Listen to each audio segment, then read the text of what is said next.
right, hey everyone, welcome back to the Rally Report. Guys, big week ahead. We got the World Junior Championships happening this week in Egypt. You'd think it'd be quiet with it being the off-season, but not this week. This event usually stirs up more than its fair share of public discourse and scrutiny. People just love dissecting this tournament, and honestly, rightfully so, given its pedigree and getting to see the next generation talents. But I do find it funny how much this event grinds everyone's gears, or I guess any big junior event. I swear every year it gets worse, by the way, in terms of people being disgusted by the sportsmanship, the blocking, the screaming, the coaches. Just think it's drama galore there, so I'm sure everyone will be talking about that. But hopefully it's not going to spoil all the good squash, and more importantly, let's just pray the kids behave. Listen, for me, this event's a no-brainer this year, with the top seats of Amina Orfi and Zachariah. And the results front, I don't really see any surprises happening. If anything, I think it's going to be a conversation on whether these two are going to drop any games en route to lifting the trophy. I think they're that ahead of everyone else, which is wild to think about, especially where they are in the PSA World Rankings. I know they've been taking over headlines this entire year, but just cannot emphasize how insane it is that Amina Orfi, ranked 5 in the world, has already 2 World Junior titles, and she's trying to match El Shorbagy's 3 titles. Zachariah going for his 2nd.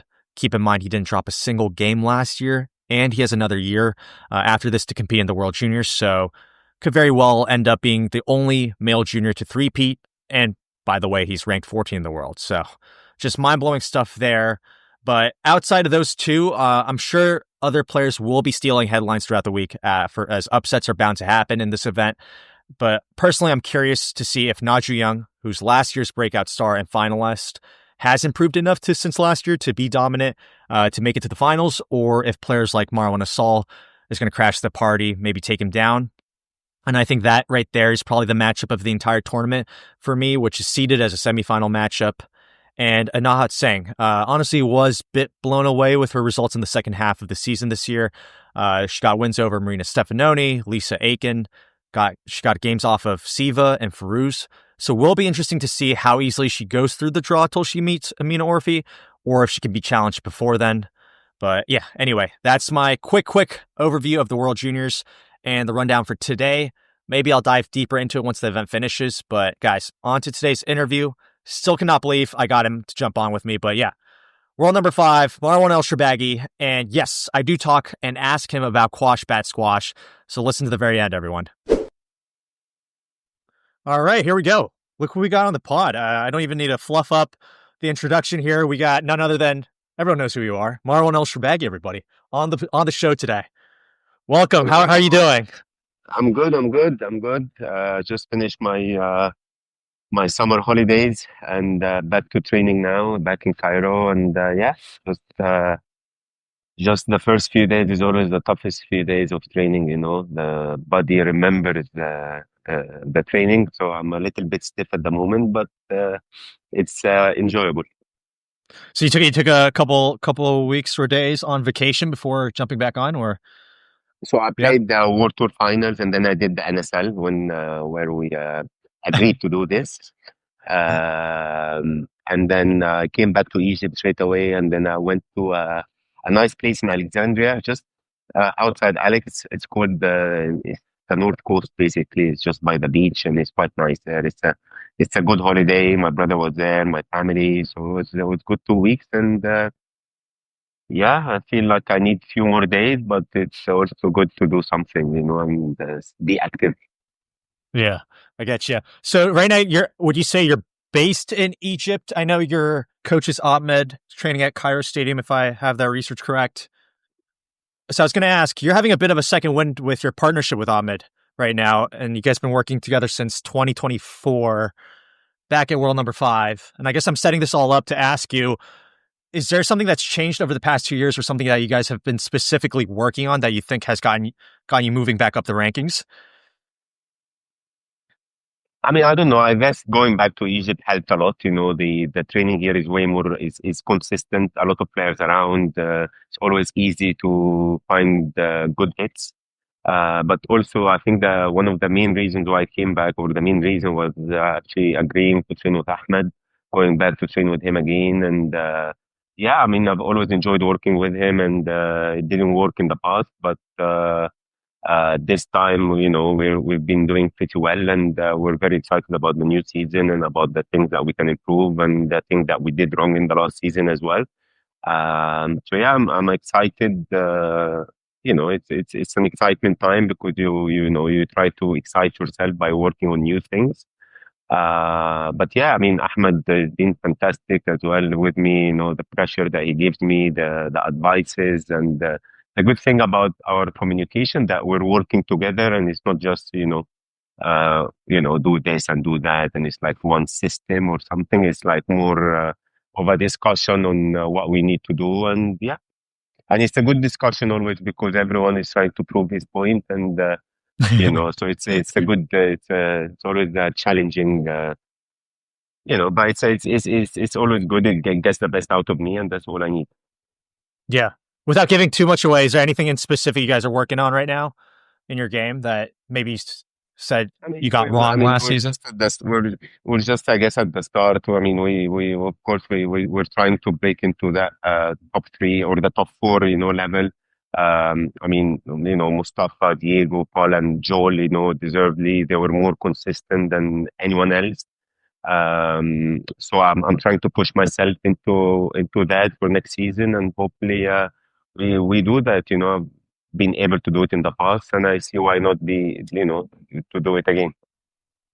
Marwan, I was going to ask you, throughout your career, you've been pretty open-minded about being a part of different coaches, testing out, experimenting with new coaches. Obviously, some players like to stick with one coach their entire career. But I'm curious, how does that work for a player at your caliber who's at the top of the game? Are you reaching out to coaches to be like, hey, I'd like to work with you? Or are these like big time coaches going like, hey, Marwan, I'd love to work with you. I can be the guy to bring you to the top of the game. Like, how does that work when you reach out and stuff? I mean, in my career, I've had a bit of both. I've had coaches that,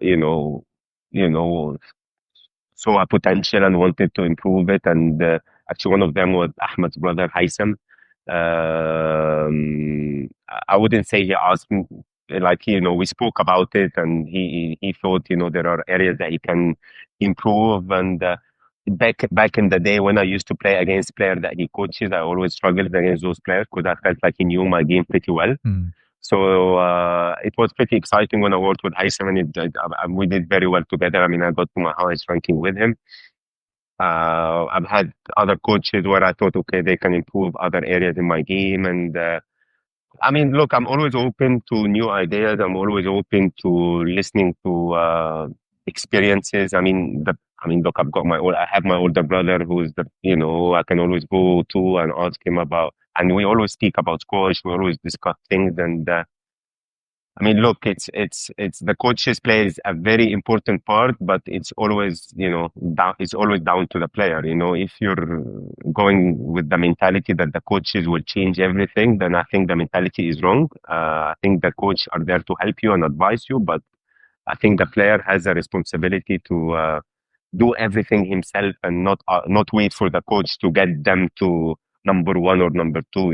I think a coach play, as I said, the coach play a very important part, but it's not the most crucial one. I see. Yeah, fair enough. I mean, they're not with you during the match, and they're not going to tell you what to do before you play every shot, right? So it's when you're on court, it's really really up to you. Mm-hmm. So you're based in Egypt right now, and I want to actually go into this big topic of you and your brother representing England. So it's obviously massive, massive news in 2022 when I think that's when Mo shifted to England, and then in 2023 you shifted over. I remember I saw the documentary, but I'm just not sure if it painted the full picture of how difficult that whole decision was, because I'm sure there was a huge, I think I was reading up on some huge backlash from Egypt when Mo switched allegiances. I was curious like how difficult that was for you in that decision, and if you had to deal with all that backlash as well back home. I mean, to be honest, the day of the announcement of I was in the States, I just turned my phone off, and that's all I did. But I mean, to be fair, it was always going to be. It was a big decision, a very hard decision to make. For me, I mean, I will talk about my personal experience. It was a hard decision to make, but I always look, I mean, I've lived in England since 2007. I've moved to this country, and this country has done a lot for me, whether they have, given me free education, I've always had, squash coaches in England, everything. The country has given me really everything. And I felt like I've always wanted to do something and give something back in return. And yeah, I mean, but Egypt is still the country where I'm born and raised here, and I've got my family, my friends here, and it's a tough decision. But I also feel like the people in Egypt kind of understood it. The people I care about, their opinion, they kind of understood my decision, and that was the most important part for me in Egypt. Of course, my brother making the decision a year earlier than me has made it easier for me to make that decision because I saw the reaction, people's reaction, and things like that. But look, my mind was always wanting. It was always in my mind during my career that I've always wanted to represent England. I've had discussion with them from a very long time ago with England Squash about doing it one day. And to be honest, they've they've never really asked me to do it or anything, but it was actually my decision and my brother's decision to actually do it, it's just something that we felt like we wanted to do because, as I said, this country has given both of us so much, and yeah, I mean, look, I mean, it's been 2 years already, and I think people already forgot about it. So, Yeah. and look, it's gone okay for me. As I said, the Egyptian people, the people that I meet in the street were the people that before making that decision, those were the people that I was worried about their reaction. And as long as those people understood it, and it was the most important thing for me. That's all. But the people in charge of something, of squash in Egypt, or I don't know, ministers or anything, those are the people that I didn't care about their reaction. Really. I see. Yeah, I think I was reading up on that.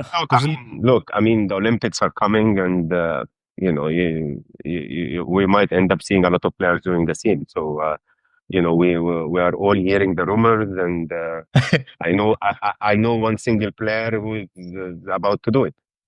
Oh wow, this is hot off the press. For sure as well. Like this is for sure. Yeah. Well, I won't dig into too much without making you spill the name because I'm pretty sure you won't anyway. Anyway, I'm telling you. You've been a part of the Egyptian squashes. We've also been part of the England squash system, and you've seen, especially in regards to England squash, I wouldn't. Maybe it's too harsh, but there's been a bit of a gaping hole since the retirement of like Nick Matthew, and at the pinnacle of James Willstrop's career, there's been a bit of a hole since you guys transitioned over with the level of squash in England. What do you think has been lacking in the system, maybe as your experience with Egyptian squash, that is making England squash kind of falling behind perhaps what Egypt squash has going for them? Honestly, I feel America is a big reason in that because, and I'll tell you why, because I think most of the good English coaches have left the country and went to the US. So how are you going to produce players when your best squash coaches in England have already left the country and went to the US? So it's. I think that plays an important part. I mean, who are the best coaches in England at the moment? You really can count them. Like probably 3, 4, 5 that can actually produce juniors and players coming up. So I think that plays, the money in England maybe as well. It's not, but look, I always also think it's normal that, you get to your peak and then it comes down and then you go back up again. I mean, you see the next generation, Jonas coming, Curtis is playing well. I don't know, Sam Osborne, a lot of players in England now coming up, and I see a lot of potential again. But yes, I mean, the gap is not great. I mean, Egypt is always producing players. I mean, I live here and I train at the Cairo Stadium. I see the amount of kids that play the sport, and the competition is different, at the junior level. Everyone wants to win. maybe the mentality of how to win, we can, we can have the argument of, maybe it's not the right way. Yeah, But yeah. look, most of these kids, when they grow, they change and they mature and but the most important thing is wanting to win and knowing how to win and because that I mean, you see a lot of players even in the PSA, you can never count them. You can, yeah, I mean, they can always find a way to win, even if they're two up down or something, those kind of players, they can always find a way. Um, but yeah, I mean, again, as I said, look, it's up and down. England had times where we had players, 5 players inside the top 10, or 6 players inside the top 10. Same as Egypt. But I also think Egypt is starting to go down a little bit. After Mm. Ali's retirement, Tariq retirement, Dawad is 34. Um, I think Mustafa, Soliman, Ibrahim. I mean, of course, it's still a lot of strong players, but uh, I just think that it's not the same as before. Mm. So and in 5 years, players will come. New players will come, and then so it just changes. Pakistan back in the day they used to dominate the same way. Australia back in the day they used to dominate the same way. Egypt now is dominating the same way as those countries have been dominating. But maybe Egypt has is staying longer so far, um, but yeah, it's changing already. Like you just if you look closely, the men's game is changing a bit. Mm. Do you fear that a lot of the good Egyptian coaches are also moving to the US? Is that something that you've noticed as well? Yeah, but see the thing about the Egyptian coaches, it's there are millions of coaches, and they're all. The way we look, I mean, the way the kids train here, you need to come to Egypt to see it and experience it yourself. It's so different than anywhere you will go in the world and you will see in the world. I go to England sometimes and I go to one of like the best clubs that should be producing kids, good Mm. juniors. And honestly, I sometimes see the kids messing around on court and not even taking it serious. And they would play the ball after 2, 3 bounces. And and then I look and I'm like, in Egypt, it's just different there, and Yeah. they kill themselves, and it's like a, the player, the parents, the coach. It's like honestly, I'm not sure. I'm not surprised why Egypt is dominating. I'm not surprised why Egypt is producing a lot of juniors, and you just have to come and see it. Our mentality is so different, especially on the juniors, and then, I was talking to one of the English coaches, and he was like, yeah, but Egypt always does well in the juniors, but then England, we come after, and I'm like, yeah, but when did that last time happen? Long time ago. So, but I mean, again, I feel like it's coming again slowly. I mean, Jonas, I mean, look, he's only 21. Curtis is, I mean, he's still young. I like other, young players still coming, but they're probably not doing as well. But I think if we wait a couple of years, I think you will find more coming. I hope anyway. Mm. Were you I know, so your brother was the start of like a very unique case of someone from success from Egypt moving to England, and then you already an established junior player, and then you also shifted over to England. Were you like, I don't want to is there a part of you that's like, I don't want to do that? I've got a good thing going here in Egypt. Like, I how was mean, that when I move came, then? I mean, look, I was 14 years old. I mean, look, I mean, I know you're doing the interview with me, but who you really should be doing the interview with is my parents, because at Yeah. the end of the day, when you're 14, you cannot make a decision. You don't know Yeah. what's the right Fair enough. decision for you. So at the end of the day, my parents made that decision for me to come to England and study and have a better opportunity and have a better opportunity in terms of education, in terms of squash. And I tell you what, like it was the right decision they Mm. ever made because look, when I was in Egypt, I was okay as a junior player, but I wasn't like, I mean, I don't know. I would say I used to be the kid that would go to the squash club and have fun, play squash, but also have fun. My brother Mm. used to,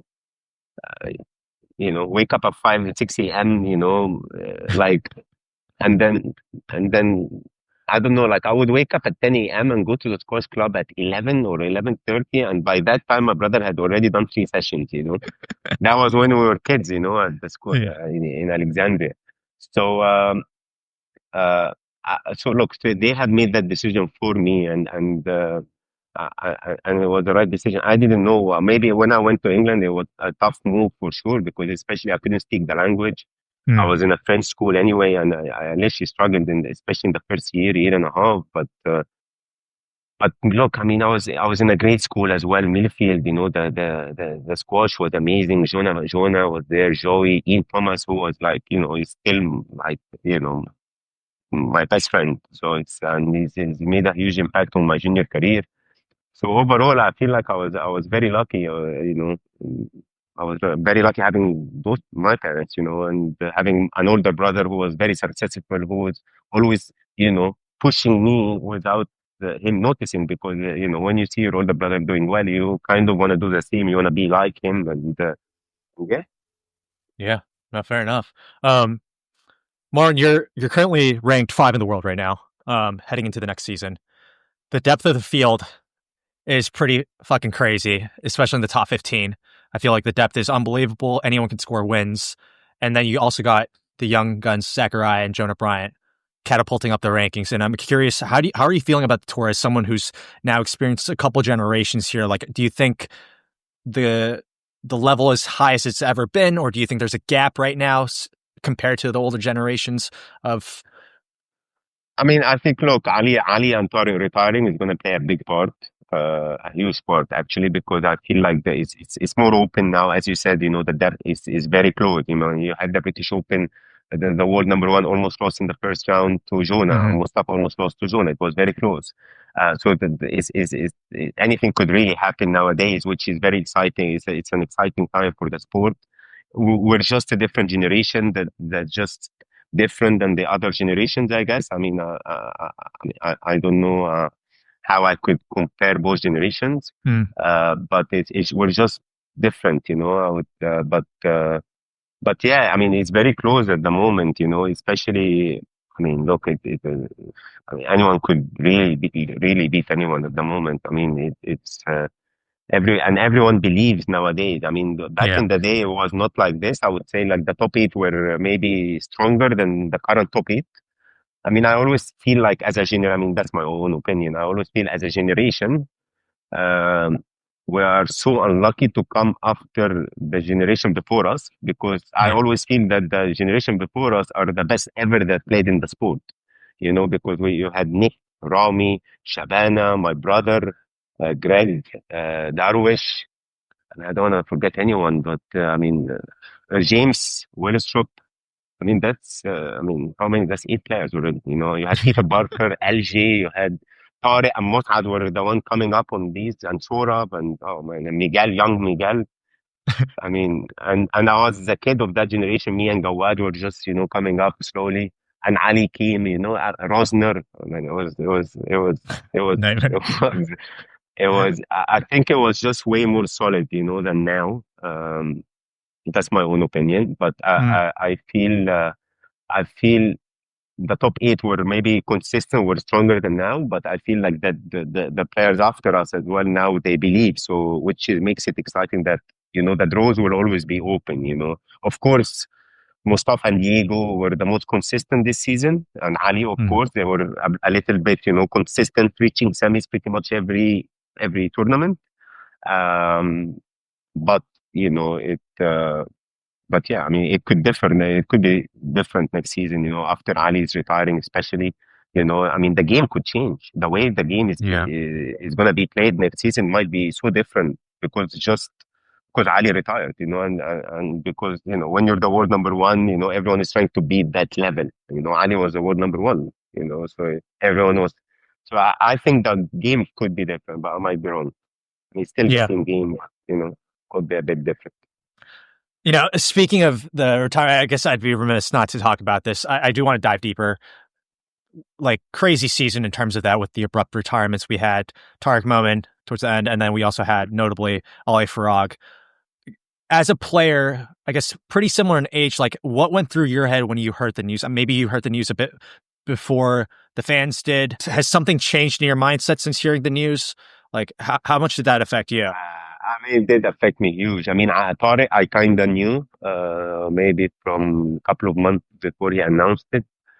Ali, I just knew the day before, it was a bit crazy. Like, I had a feeling Ali was gonna pull out of the British, but then when once I knew he was gonna retire, I mean, it hit me because I mean, with Tariq, maybe he was 37, he was doing so well, of course. He was Mm. playing well. He could have still kept going if he wanted, and he would have still been, a very strong top eight player, if not more. But Ali hit me because I just didn't see it coming. He's still young. He's number two in the world. He could have got still finished the season as number one. The season was still not done yet. I thought he had a good opportunity to get to world number one at the beginning of next season because Mustafa maybe was defending more points than him. Mm. But I mean, look, it was a very understandable decision. I mean, look, the thing is, we've all known each other for such a long time, and when something like this happens, it just hits you, because I played with Ali World Junior teams in 2010 and World Team Seniors in 2017, and we won both events together. And I kind of have a lot of memories with him and Tariq as well. I mean, they both are like big brothers for me, and Tariq is a big brother for me. Ali is a brother for me as well. But I mean, they've both we always pushed each other and squash. But honestly, more important than that is the getting to know both of them, and I mean, they're such an amazing human beings, and I mean, it's not gonna be the same without them, and yeah, I wish them the best, and yeah, I mean, I know I'm gonna be on that side very soon, and yeah, but I mean, I don't know. Look, I mean, I just want to keep playing for now. I enjoy it. I love the competition. The traveling sometimes it gets into me, but and that this is the hardest part about what we do is just the traveling, the constant traveling. I mean, look, my bag is not unpacked. It's never. I never. My travel squash bag for tournaments. I never unpack it. So I mean, look, you just take it season by season. I mean, look, I'm still gonna be 32 in, I don't know, 10 days or something. So I still have a bit in the tank, and yeah, we'll see. As I said, we'll see. Yeah, I don't have any plans for it, Thank. I kind of sometimes visualize my life after my career, and sometimes I would wake up in my apartment in Bristol, I wake up in the morning, I'll be standing in the kitchen making my breakfast and making my cup of coffee, and then just going to sit on the couch and kind of just, chilling, and I'm like, I can't wait, This could be the life. Sometimes I say that, and but not, and then I come into reality, and then I say, Marwan, you're not done yet. So yeah, hopefully not too soon. I want to dive deeper on Farag, and I swear there has not been a player who I think has had more success outside of maybe perhaps like Asal, with the matchup of Ali Farag, and who's renowned for his consistency, and especially since he reached the top of the game. And I couldn't pinpoint exactly what the head-to-head was because the PSA site never fucking works. But I know I need to him. I will tell you what. I think in that head-to-head I was like 8-5, but then he's beating me the last 4 times. I was a bit annoyed with that, That's why he retired. He's like, I have the edge on the Marwan. But I mean, look, it's yeah. I mean, it was a great battle with Ali. He's. I don't know why I was doing at the beginning when we were playing. I don't know what was used to happen to him when he played me. You should ask him. And I'm actually interested to find out as well because sometimes I would go on court with him and he can't even hit the ball. But I swear I didn't know. But whatever it is, whatever the problem he had, he definitely worked it out and he was able to overcome it. But yeah, I mean, I'm also a good squash player, so I'm also, I can also, win at one matches. So, but yeah, I mean, it was always playing Ali was so hard. When just going on court, you're gonna you're gonna be just running after every ball. You're gonna be struggling. You know you're gonna be struggling at some point in the match, and you will Mhm. have to push so hard when you're struggling to win. I know I've always had that mentality with him. I'm like, okay, I'm gonna struggle, but I have to get through. There is a patch in the match. I know that if I get through that patch, I can, I can win. And it was all mental, for both of us. I mean, look, it's a mental match. Yeah. Every match is just all about mentally is very important. You can always prepare for the season, but once you get on court, what comes to your mind? What comes to your mind before you play the shot during a match is different than what comes to your mind before it's different mentality. Yeah, I honestly loved that matchup between the two. I just felt like you always got in his head a lot easier than maybe some other players. But it's just just curious if you like, was that the Yeah. matchup you felt pretty confident like going into it? I think Like, Mustafa was able to do that as well, especially at the end, especially that season. Actually, I always feel that Mustafa was just getting into his head so much. Like it was amazing. mm, Not amazing. I don't mean it that way, but it was interesting to see. Yeah. I But say, I'm not saying that. But also, Ali beat him in Houston, for example. He's still Ali beating him like a couple of times this season.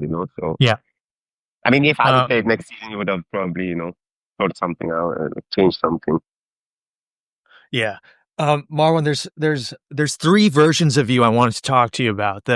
Say there's the 2017, 2018 version of you making to a world number 3, world champs.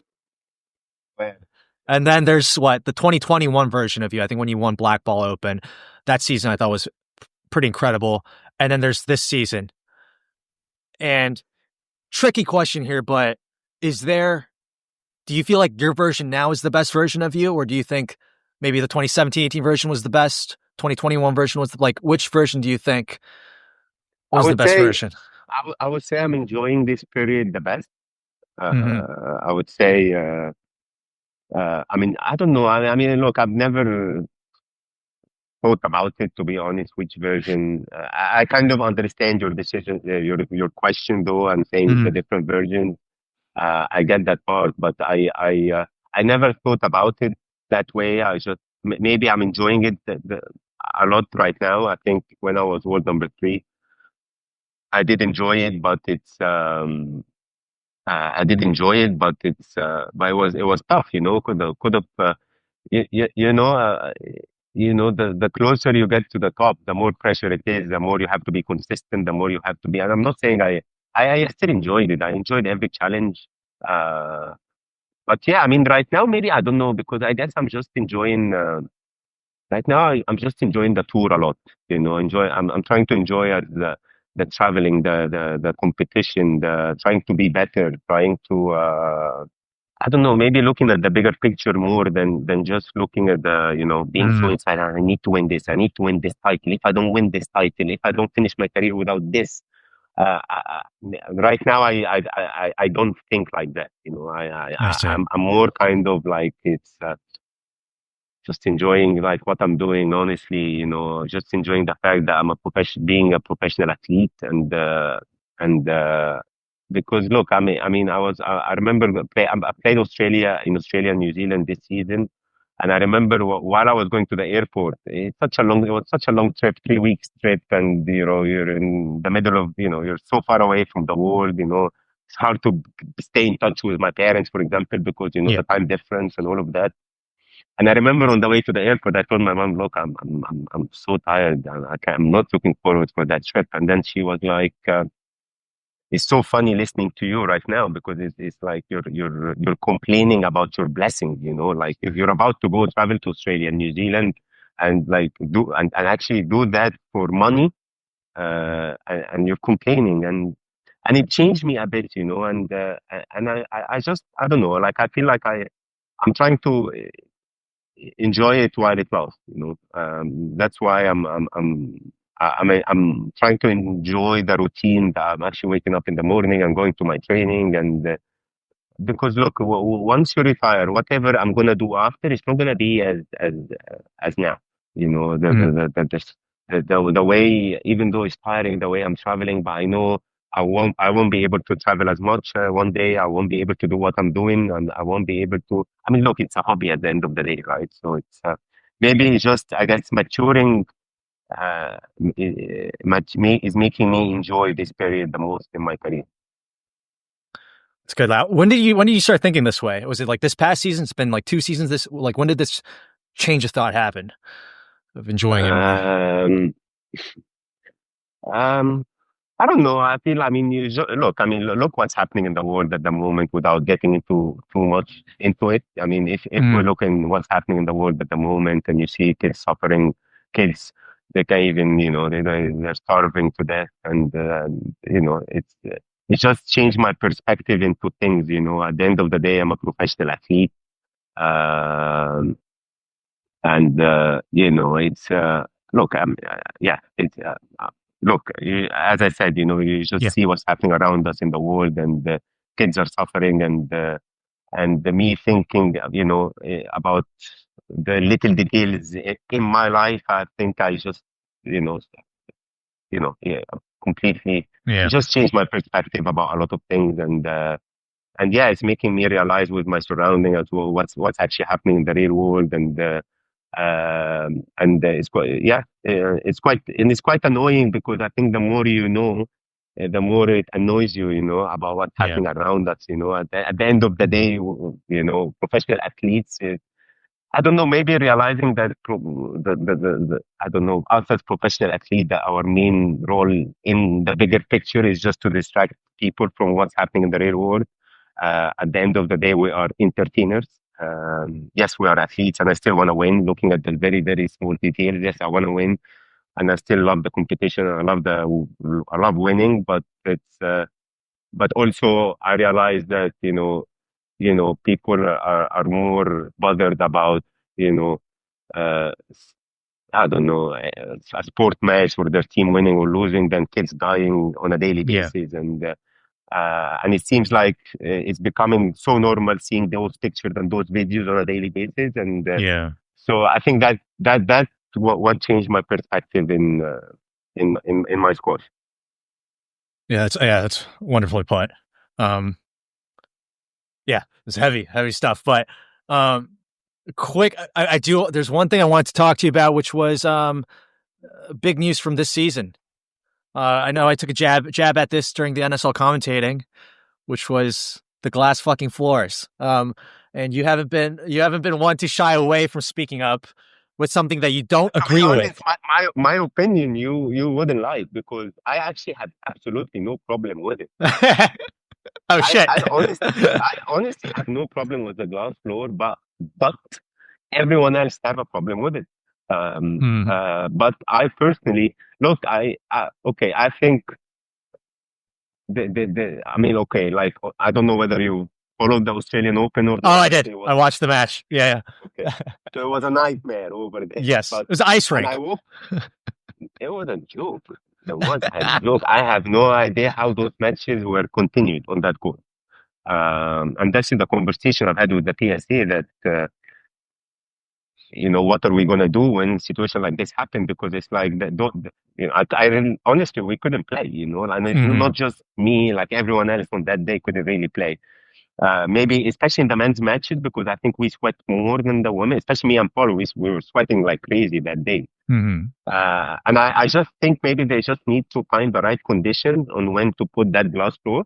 But the problem is once it's humid, and once it's hot, and if you put it outdoor, then you have no chance of having a good matches. But see, the glass floor in Egypt, the one that we use in Egypt tournament, I think is pretty different than the one we use abroad. And so Oh. the one we used, I don't know where, at the British Open or any tournaments, but not Egypt. This floor is different than the one we use in Egypt, and the one we use in Egypt have no problem. We play the one we use in Egypt. Sometimes it's hot and humid and dusty, and it's fine. And every Huh. time was fine, and the player did never complained about the one in Egypt. But we always complain about the shiny one, the one they use abroad. In London Open, for example, or Optasia tournament in Wimbledon. All those events, This is I think we need to try the one in Egypt more often. If this is the way the sport wants to move forward, and if this is the way other sports are moving forward, like Mhm. indoor sports, then I think we have to match as a sport. We have to match other sports. Okay. Yeah. Um, yes, we have to do it in a safe way. At this moment, it's not safe, so I don't think we should be doing it if it's not safe. But I definitely, as a recommendation, like we really need to see why the glass floor in Egypt working and the other glass floor is not working. And look, the PSA is aware of all of this, and it's not like it's not like they're not trying to solve it. But Yeah. also, you have to understand that we are such a very very very small sport, so our Yeah. expectation has to be. I mean, we don't even have a review to see the ball is out or not. This is I even think it's the most. I mean, this is very simple, but you have to understand that the PSA, if they have them, I mean, look, all of these things is worth money and is worth a lot of money. So if you watch, I'll tell you what, if you watch the Commonwealth Games, the last Commonwealth Games, and Zoel Meakin when he played Call, or that tournament in general, I was in England, I was watching on the BBC or I can't remember where it was live. Uh, it looks so different. And then yeah. I asked one of the, I asked actually Alex Go. I told him why was it so different. He said they don't understand how it's because it's a Commonwealth game, so the It camera was looks so zoomed good. by not by Yeah. the squash, by the I don't know by whoever it is, by the Games, and it was just different. It was just different, but it was just worth a lot of money. I think they were able with some of the investment that the PSA has had in the last year or two. I think we were able to get better cameras, but I think still, look, I mean, as a sport, we still need to get better. Of course, there are simple things that we can get better at that we still a bit, uh, far, but uh, as a sport, we are doing a bit better. You have to Yeah. also there are things, there are areas where, I mean, the TV is still better. Yeah. I mean, we have a TV. 15 years ago, we didn't have a TV. Yeah. So things are getting better. Yes, you always want it to get better, 10 times better straight away. But yeah, we'll see. Yeah. Uh, but yeah, going back to the glass floor, look. I mean, I don't know what's the solution, but definitely the one that we use, the shiny one we use this one needs to be sorted a little bit. Yeah. And the players hate it, they say how much they hate it. It's crazy, man. It's like I don't complain about it, but like the other players, they complain. They complain, they complain, they complain. You have no clue.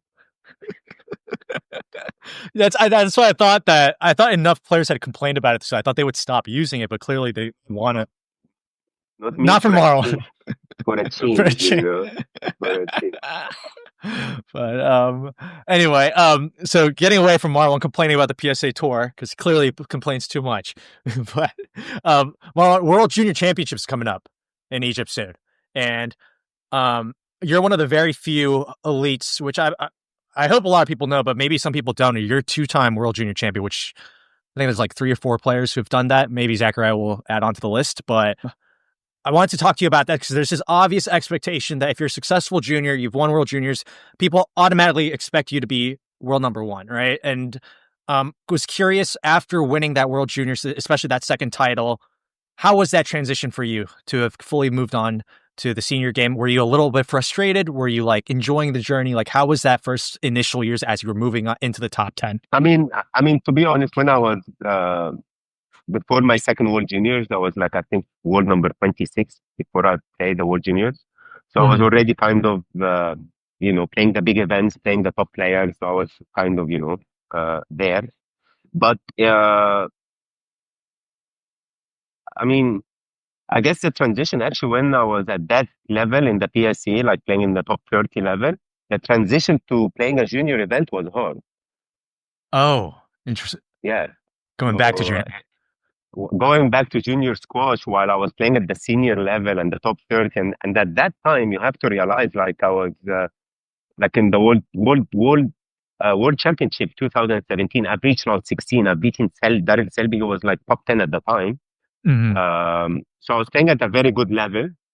But going back to the junior, it was always actually a bit tricky at the time. Going to the junior squash, less rallies, players going short, playing in a higher pin.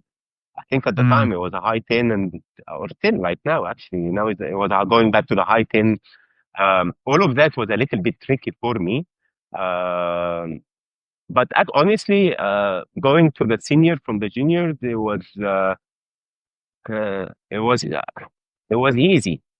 mm, And I will explain why it was easy because it was,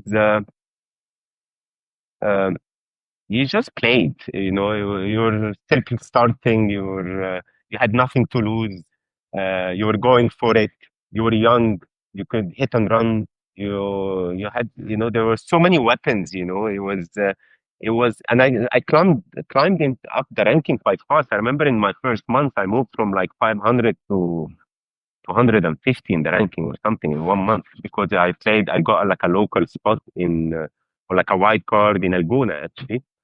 mm-hmm. And then I actually won my first round, and then I've got a lot of the points coming in the first month. So I got into it pretty okay, pretty smooth, I would say. Um, and yeah, and as I said, I've had my brother, at Yeah. that time. So and honestly, one of the reasons why I found it easy, I guess, because like I was watching I was watching so many squads that when I went on court with these players, I felt like I knew where the ball was going all the time anyway. Because I felt like I've watched so many. I was like look, I'm a huge squash fan. So when I was young, Yeah. I used to work as a squash reporter when I was 13. By Oh, the way, wow. I so didn't know that. I knew all the squash players. I remember. At the British Junior Open this year, I was around in Birmingham and I was training with Joel Meakin for like 3, 4 days. And one of the days, one of the ex players, top 20 ex players, like Shabana's days, yeah. And Mm. he came to me introducing himself to me. His name is Graham Riding, yeah. And I'm like, I know you so well. I even have a picture with you, and I got my phone and I showed it to him. Um, so yeah, it's Oh, that's funny. Cool. So last thing before I go jump into the fun stuff is Marwan, I don't know how up to date you are with the squash gossip and all that nonsense, but want to get your thoughts on this. There's been a huge rise in this QuashBadSquash situation right now. Dissecting videos. Obviously, there's been a huge attention around Asal, but there's also been like other players that the account's been calling out, and I guess to the extent that you want to describe what you can. I'm just curious to get your player's perspective in all this because obviously the people are talking are not actually professional players. It's always like other people is being very critical about it who aren't maybe actually on court with him or on court with the other players who might be doing these movements that you agree or disagree with. So I'm just curious to get your anything you can give in this. Well, honestly, the most interesting thing for me is to find out who is making these videos. And it's funny, I actually spoke to Mustafa about it. I said, "Who do you think it is?" um, look, I mean, I think, look, the videos are good. They're quite accurate. I mean, the videos they called out not just Mustafa, they did a video for other players Mm, as well. And for every player, they were pretty accurate. Um, and look, I personally, as a player, I have absolutely no problem with it. I just mm, think if somebody needs to do better, it's the referee. Okay. If a player is trying to find a sneaky way to win a match, mm, then who needs to get better, who needs to do a better job is always the referee. mm, You can always criticize Mustafa, you can always criticize any player for whatever they're doing. But if I was playing, like, let's say, if I'm playing Mustafa and this happens with me, I'm not gonna be going crazy again with Mustafa. I'll be going crazy with the referee. mm, I'll be going crazy why the referee is not seeing something. At the end of the day, Mustafa is so clear in what he wants to do. He wants to win, and he's yeah. gonna do whatever it takes to win. Okay, and that's fine for me. If I'm going against him, knowing that he will do that, it's fine. But then who's gonna stop? any player from doing anything wrong is a referee. Mhm. That's it. That's my point of view about it. And I think, I feel like that we're always talking about uh, we're, we need to be talk about that referees needs to do better. That's my point of view. Because it's look, Jonah maybe would be so frustrated after losing to Mustafa at the British Open, for Yeah. example. Because the referee didn't see a couple of things that could have that Jonah would have had a match point, for example. Yeah. So it's a situation that it's been there for a few seasons now, and Mm. definitely the referees haven't been able to sort it.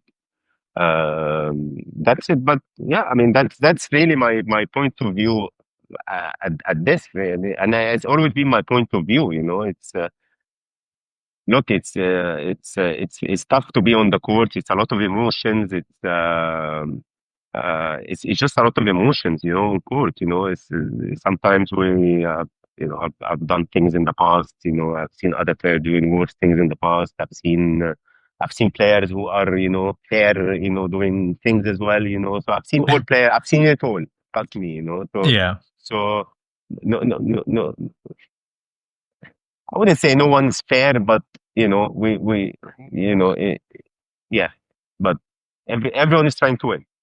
Yeah. Everyone's trying to win in a very small space, and it's tough. But honestly, it's a puzzle. It's a good puzzle. Yeah. I mean, it's blowing up. Everyone's talking about it more. Hopefully that'll transition to the referees being more correctly calling out certain movements and such. But Marwan, I'm going to transition over to the fun stuff now. It's going to be the quick fire segment. I don't know if you know any of this, but we start off with blind rankings, where I'll give you player names and you rank them without knowing which player name is going to come next. And that's all the context I'm going to provide. Does that make sense? Okay. Yeah, let's do it. Okay, ready? So first name is Ali Farag. Next name is Mohammed El Shorbagy. That's exactly why I said two. What? One, Gregory Gaultier. Three. Nick Matthew. Four. I have to say four now. In And then fact, last this one would be the best one, huh? last name is Almer Shabana. So I guess he's five. But he's five. You put No. He's one for sure for me. I mean, so look, you.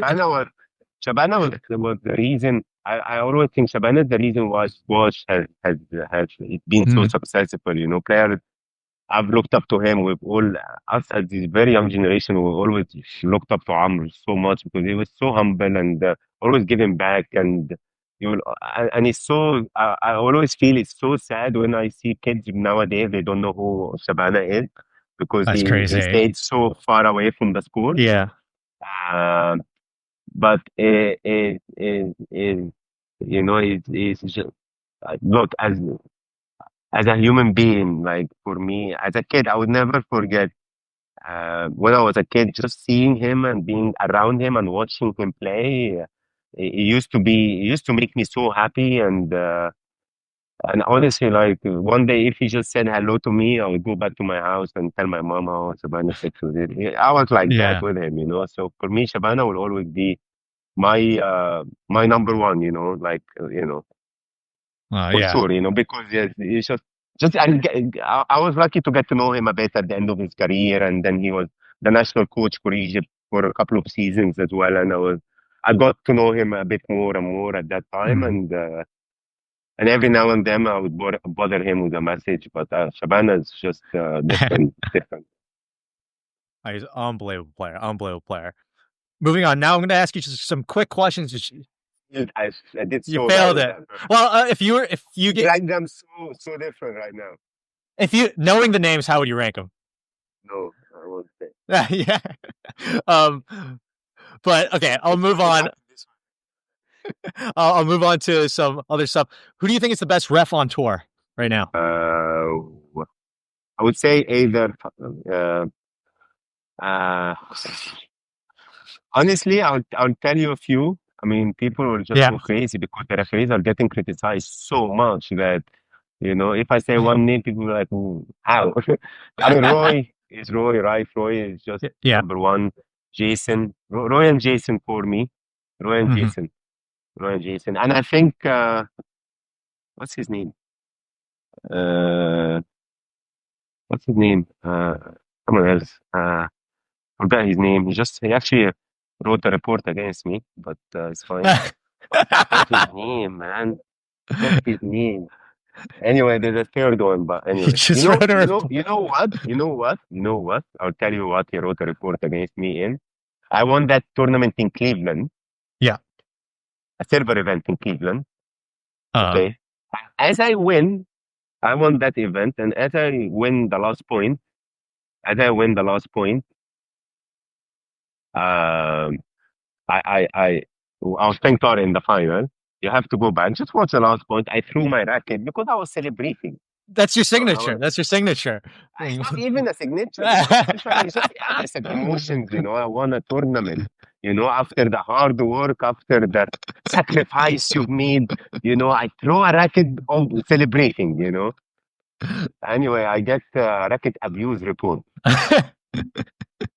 Honestly, honestly, I'm not joking. You know, I remember one day I finished training and I was looking at my phone and I find an email from the PSA disciplinary. And I was like, what have I done? What have I done? I was like, I swear I haven't done anything. And then they were like, a report written against you because of your action in Cleveland Squash Open. I was like, I won that tournament in Cleveland. There's nothing I could have done. I don't remember doing anything. I don't remember. And I tried to remember before opening the email, the attachment. But anyway, that was it. So, but anyway, he's a good referee. Uh, and I'm so sad I can't remember his name. I'm so sad. But anyway, Who could have? Yeah, we'll get to the bottom of that. We'll get to the bottom of that. Best dressed player on tour. Miguel, Miguel. How about worst dressed? or I don't know. They're all I mean, they're all dressed immaculate. is there someone you? I mean, Well, who have players? A lot of players had actually said Farag in the past because he yeah, buttons I up was just his. gonna say Ali, but I was just gonna say Ali, but you know, He's I was like, should I not? You know, yeah. But anyway, How about any player you'd like to see in the commentators booth? um, yeah, Bernard. Might have to censor everything when he jumps on. He will take us out of the Olympics, you know. But he will be funny. But he will be funny to listen to, you know. That's good. That's good. You know, it will be good. Yeah. How about best and worst organized tournament in the calendar year? Best organized tournament is gonna be Qatar in Yep. terms of okay, maybe when you guys watch it on TV, you know, nobody's there. But for us, we love the hospitality of the tournament. We love, you know, they treat us like the tennis players. You know, this is Yeah. the treatment that we get there. So it's the same federation that, you know, that does everything. The same people that, you know, they treat Djokovic this way, you know. Yeah. So it's always we will most of the players will always say Qatar. Yeah. Uh, but you know what? I will always say there were tournaments competing with it. I mean, I've enjoyed playing China Open. I've enjoyed playing uh, New Zealand Open. You know, I've enjoyed some events. You know, but Qatar always different. Worst organized event. Worst organized event. There have to be one. There has to be one. Can't think of. I mean, there are places I don't prefer going to. Where would But those be? I mean, I personally don't like playing in Hong Kong or China, mainly, you know. Why is it Uh, time zone? Time Food? zone, food, so you can't sleep. It's always hot. It's always humid. Yeah. I always find myself to adapt there. It takes me about 10 days, you know, or 1 week. So Hmm. I always struggle there. But I would say Hong Kong needs to do better. for sure. I mean, the course upstairs is just needs to be destroyed completely. Honestly, It's that bad. on the court where we play, I played Victor in the first round. I swear the guy couldn't move that day. I swear I mean, it worked for me. Don't Yeah. take me wrong, but he didn't move, Mm-hmm. and I could see that it was because of the floor, so the floor needs to get better, and a lot of players get injured there. Iker got injured, Disuki got injured, a lot of players got injured there numerous of times, and it's always a back injury because of the floor. Yeah. So Hong Kong needs to do a bit better. I think the Hong Kong Open. But yeah, other. I mean, look, every event you can always have a comment on every event. There are a lot of events. I mean, TOC from a fan perspective, it's amazing, but from a player perspective, it's just good when we are on court because we love the atmosphere. But once you're off court, there is you have to warm up. You have to warm up at the hotel in the gym. I mean, the hotel is in the same building, but sometimes you would want to warm up in the venue. You cannot warm up in the venue. Stuff like this. But overall, as an event, it's probably the best event on tour. But yeah, that's it. I see. And last two. First is most underrated player on tour. Most underrated player on tour. I mean, there is no underrated player. No, I mean they're all rated.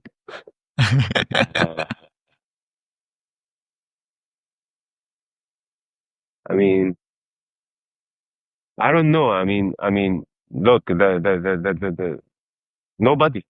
I mean, nobody. If you're underrated. I mean, there are players that I enjoy watching that are probably not very high ranked. Who could those be then? Rory Stewart. Yeah. For example, I enjoy watching him, but the guy doesn't try. I'm surprised he partially tries, but I don't know. I enjoy watching Patrick Rooney. Yeah. But he's been struggling a little bit with his body. And I hope he comes back and does that, give that extra push again. He still has time and he's still young. But yeah, I mean, I don't know who's on there. Who do you think who's around? Who would come into your mind? For underrated, I would say Sam Osborne-Wild is underrated. I think he'll move up the rankings. I know what I was gonna say his name, but I was like, you wouldn't know him probably. No, I know my. I enjoy watching Sam. I've seen him at the British national first time, and those are from the English players that are coming up that I'm so excited for, especially that he's working with Rob Owen, that somebody that always produced players, and for me, Rob is the best coach in England by far at the moment. Wouldn't say by far, but he's the best, Well, at least he produced a lot of players, So yeah, Sam is. I've watched him at the national. After the first match, I didn't even know that he was training with Rob. But just from the way he plays, from his technique, I knew straight away. I messaged Rob straight away actually after watching him, and I said he's really good, and I'm happy to he can get better. Yeah. I'm really excited to see how he moves up the rankings. Good knowledge, you have a lot of. I watch a lot. I love the challenge. You have good knowledge, I tell you. I'm very proud. I don't know if you're going to answer this question because the next one is most overrated player on tour. I don't know if you have a name for this, but I have another question if you don't want to answer that. Most overrated player on tour? I mean, I'm not going to say, but I don't think there is an overrated player. I mean, I think there are players that people do hype on them, and I don't think they, why would they, because some players would have one win and then there is a hype. But I'm like, it's just one win. I see. Not sure if you're going to say the name, but there is no names in my mind. But I mean, I've just seen it before. Yeah. How about? Last question then is there a player that you don't really like playing for any reason, personally, like maybe playing style? No, my brother, I don't like playing for sure. And maybe that's an obvious one. I'll surprise you. I didn't like playing Ali, even though I had good records with him. And I'm talking about the time where I was beating him consistently. Uh-huh. I've never. It's not. Look, it's enjoyable. It's not enjoyable to play Ali, but it's just enjoyable when you finish and you win. Yes, Yeah. you know you say yes, but Ali, you're the guy is just volleying. Always volleying every shot, always, placing the ball in the furthest place ever, from you. So you're always running, you're always chasing the ball, you're trying to chase the ball, but you're always also trying to put him under pressure. So it was never enjoyable when you're just chasing the ball and, you have to think fast and make fast decisions in such a high tempo. Yeah. So I Ali did. wasn't a player. I mean, wait, Tarek. I mean, how did I forget Oh, Tarek? yeah. I hated playing Tarek, man. I hated playing. How did I forget? No, Tarek. My head to head. Yeah. I was beating Tarek once every 4 years. I swear, once every four. That's the calculation I've need. I've beaten him 3 times. It was once every 3 times. Well, the first time we ever played in a PSA, I think I've beaten him in China. Or no, he's Wow. beaten me before. But then I think our head to head was like 9-1 at some point or 10-1. I think we finished like 12-3 maybe or 10-3. I don't know, or Uh, 11-3. I mean, it's quite calm, but I won the last 2 times. damn. All the players that Marwan doesn't like playing just retired. So scary times ahead right now. Yeah, I think I'll wrap it up there, Marwan. Appreciate you doing this with me. I had a great time. So Thank you, man. I really enjoyed it. And sorry to keep you waiting for half an hour for my food to arrive. all good, bro. Appreciate it.